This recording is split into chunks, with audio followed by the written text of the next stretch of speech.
আসসালামু আলাইকুম। সবাই কেমন আছেন? আশা করি সবাই ভালো আছেন। তো আলহামদুলিল্লাহ আমিও ভালো আছি আপনাদের দোয়ায়। তো আজকে চলে আসলাম টাঙ্গাইল জেলার মধুপুর থানার ৮ নং আউশনারা ৩ নং ওয়ার্ড গোপীনাথপুর জয়তেতুল গ্রামে। তো এই গ্রামে দুটি লক্ষ্মী ঝর্ণা আছে, অনেকেই জানেন বা অনেকেই জানেন না।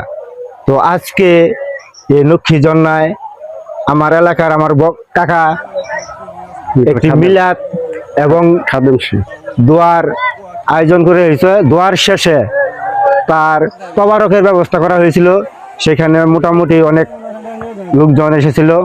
তো আজকে এই লক্ষ্মী ঝর্ণা এবং কি কারণে আজকে এই আয়োজনটা করা হয়েছে আমরা সরাসরি তার কাছে শুনবো। তাহলে চলে আসেন, তার কাছে চলে যাই। আসসালামু আলাইকুম। ওয়ালাইকুম আসসালাম রহমতুল্লাহ। কাকা ভালো আছেন? আলহামদুলিল্লাহ, আল্লাহ পাক রাখছে ভালো। তো আজকে আমি এই ঝর্ণায় লক্ষ্মী ঝর্ণা নামে যে ঝর্ণাটি রয়েছে আমাদের মধুপুর থানায়, এইখানে আপনি তো আজকে মিলাদ এবং তবারকের ব্যবস্থা করেছেন। জি জি যে সেটা করার কারণ জি তো একটু যদি দয়া করে বলতেন সবার মাঝেই, তো আমরা খুশি হতাম। লক্ষ্মী ঝর্ণা এটা অনেক আগেকার, এটা পূর্ব বাপদাদারও আগে তো নেই। এই ঝর্ণাটা দেখে আসতেছি এবং বাপদাদা দেখে আসতেছে।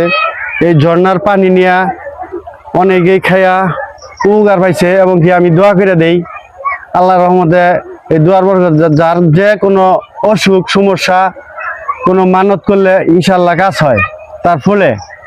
যেমন কিছুদিন আগে একজনে আমার সাথে পানি নিয়ে গেল আর দোয়া করে দিলাম, আমার বাচ্চা হয় না, তাহলে একটু দোয়া করে দিন হুজুর। আমি খাদেম হিসেবে আছি, তে আল্লাহ নগণ্য বান্দা, আল্লাহ আমার দোয়া কবুল করছে, তারা একটা বাচ্চা সন্তান দিচ্ছে, ছেলের সন্তান দিচ্ছে। যে এইভাবে অনেকেই অনেক উপকৃত হয় এবং কি মাঝে মধ্যে এখানে অনুষ্ঠান হয় চিন্নি করে, তার যদি ফল হয় সে আইসা চিন্নি করে যায়।